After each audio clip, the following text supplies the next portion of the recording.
جو سب سے بڑے تمہارے چودھری تھے، ان کے درمیان سے ہمارے نبی نکلے چلے گئے، جب وہ نہ دیکھ سکے تم دیکھ لو گے، تو کہا نہیں ہمیں نظر آتے نہیں ہیں، ہمیں دکھتے نہیں ہیں۔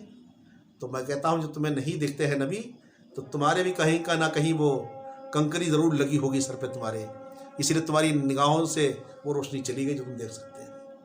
حضرت علی شیر خدا بستر پہ لیٹے ہیں، مولا علی شیر خدا بستر پہ لیٹے۔ اب جب رات بھر یہ دشمن سوچتے رہے سرکار اب نکلیں، ہمارے نبی نکلے نہیں، ہمارے سرکار صلی اللہ تعالی وسلم چلے گئے، ان کو پتہ ہی نہیں۔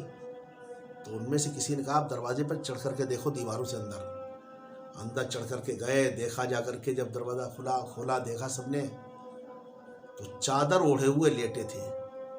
دیکھنے کے بعد تمام کفار مکہ بولے ہاں محمد لیٹے ہیں چادر اوڑھے ہوئے۔ اب دیکھیے آپ جانشین کہتے کس کو ہیں؟ علی شیر خدا نبی پاک صلی اللہ علیہ وسلم کے بستر پر چادر اوڑھے ہوئے لیٹے، اور بستر پہ چادر اوڑھے ہوئے لیٹے ہیں، اور ایسے عالم میں کفار مکہ کیا کہہ رہے ہیں آپس میں کہ نبی چادر اوڑھے ہوئے لیٹے ہیں۔ گویا علی شیر خدا کا ایک طور طریقہ، اٹھنا بیٹھنا، سونا جاگنا، سب نبی کی سنت کے مطابق تھا، کہ چادر اوڑھنے کے بعد پہچان ہی نہیں پا رہے تھے، جبکہ علی شیر خدا مکے میں پیدا ہوئے، مکے والوں کے سامنے رہے، مکے والوں کے سامنے چلتے پھرتے ہیں، سب کچھ انہیں معلوم بھی ہے کہ علی شیر خدا کتنے جسم والے ہیں، کتنا قد و قامت ہے، اور کیسے چلتے ہیں، کیا انداز ہے ان کا، سب جانتے ہیں۔ مگر اس کے باوجود بھی چادر اوڑھے لیٹے تو سب کے سب کیا سوچ رہے ہیں؟ علی نہیں بلکہ نبی ہی لیٹے ہیں۔ لیکن جب چادر ہٹائی تو سب کے سب حیرت میں پڑ گئے۔ علی شیر خدا اٹھ کر کے بیٹھے۔ اب وہ کفار مکہ پوچھتے کہاں ہے تمہارے نبی محمد، کہاں ہے محمد صلی اللہ علیہ وسلم، کہاں ہیں؟ علی شیر خدا فرماتے میں تو سو رہا تھا، پہرا تم دے رہے، تم بتاؤ میرے نبی کہاں گئے، ہم تو سو رہے تھے۔ کسی پوچھنے والے نے پوچھا آئے علی تم بستر پر لیٹے ہو، کیا تمہیں نیند رات کو آ گئی، سوئے تھے؟ عرض کیا میں تو ایسا سویا ہوں، زندگی میں ایسی کبھی اچھی نیند نہیں آئی جتنی اچھی نیند آج کی رات میں اس بستر نبوت پہ آئی۔ تو کہا تمہیں نہیں معلوم تھا آج اس بستر پر جو بستر نبوت، یہ آج جو لیٹے گا تو یہ قتل نبوت کی رات تھی، اور تم لیٹے، تمہیں معلوم تھا اس بستر پر جو لیٹے گا قتل کیا جائے گا، اس کا خطرہ نہیں تھا؟ کہا یہ دشمن کیا سارا زمانہ دشمن بن جائے، میرے نبی کا فرمان حق ہے، اس لیے ہے قول محمد قول خدا، فرمان نہ بدلا جائے گا، بدلے گا زمانہ لاکھ بار قرآن نہ بدلا جائے گا۔ گویا علی شیر خدا یہ درس دے رہے تھے کہ میرے نبی نے جو فرما دیا اس میں ذرہ برابر تبدیلی نہیں آ سکتی۔ آپ نے فرما دیا کہ علی تمہیں صبح اٹھنا ہے اور اٹھ کر کے امانتیں سب کے سب پہنچانا ہے، اور امانتیں پہنچا کر کے تم کو پھر میرے پاس واپس آنا ہے میرے پاس۔ تو ان کا عقیدہ یہ تھا کہ میرے نبی ہم کو کل تک کی زندگی دے کر کے گئے، پروانہ زندگی کا، آپ سوتے رہے، تو آپ فرماتے ہیں ہم تو سو رہے ہیں، تم پہرا دے، تم بتاؤ میرے نبی کہاں گئے۔ بالآخر اب کفار مکہ نے دیکھا کہ یہ تو نہیں ہے، تو وہ ڈھونڈنے لیے نکل پڑے، اور میرے نبی صلی اللہ تعالی وسلم وہاں سے جب گھر سے نکلے تھے تو سیدھے ابوبکر صدیق رضی اللہ تعالیٰ گھر پہ پہنچے، اور جب گھر پہ پہنچے تو دیکھا ابوبکر صدیق بیٹھے ہوئے ہیں تیار جیسے کہ۔ سرکار فرماتے ہیں ابوبکر سوئے نہیں، رات کا عالم ہے، اتنی رات میں تم جگ رہے ہو؟ عرض کی سرکار آپ نے ہی فرمایا تھا ایک روز کہ میں ایسے وقت میں ہجرت کروں گا کسی کو پتہ نہیں چلے گا سرکار، تو میں تو سرکار اس روز سے سویا ہی نہیں، رات میں دروازے پہ انتظار کرتا رہتا ہوں۔ سرکار نے فرمایا اچھا تیاری کرو، سامان لیا جلدی جلدی۔ واقعات بیچ میں بہت ہیں حضرات، مختصر یہ ہے کہ میں بتا رہا ہوں آپ کو کہ میں تھوڑا سا مختصر تو بیان کرنا چاہتا ہوں کہ آپ نے حضرت عمر صدیق رضی اللہ عنہ ساتھ میں لیا اور چل دیے سامان لے کر کے۔ چلے ہیں جب آپ مکے گلیوں سے جا رہے ہیں، رات میں چلتے چلتے ادھر سے جا رہے ہیں ادھر سے جا رہے ہیں، مگر راستے میں چلنے کا انداز یہ تھا ابوبکر صدیق کبھی سرکار کے آگے جاتے ہیں، کبھی پیچھے، کبھی آگے کبھی پیچھے۔ میرے نبی فرماتے ہیں ابوبکر یہ کیا کر رہے ہو، کبھی آگے کبھی پیچھے؟ عرض کرتے ہیں یا رسول اللہ ابوبکر کی محبت یہ غیر گوارا نہیں کر رہی، جب خیال آتا ہے سرکار کو آگے سے کوئی دشمن آ رہا ہو حملہ کر دے گا تو میں آگے آتا ہوں تاکہ دشمن حملہ کرے اس کا تیر میرے سینے پر آئے، پھر خیال آتا ہے سرکار کوئی پیچھے دشمن آ رہا ہو حملہ نہ کر دے آپ کے اوپر، تو سرکار اس خیال سے میں پیچھے آ جاتا ہوں کہ کوئی اگر آپ پر حملہ کرے تو اس کا تیر میرے سینے پر آئے، سرکار آپ کو تکلیف نہ ہو۔ اس طریقے سے سفر کرتے ہوئے آپ جبل ثور کے قریب پہنچے تو میرے سرکار کی بارگاہ میں ابوبکر صدیق عرض کرتے ہیں یا رسول اللہ پہاڑ اونچا ہے،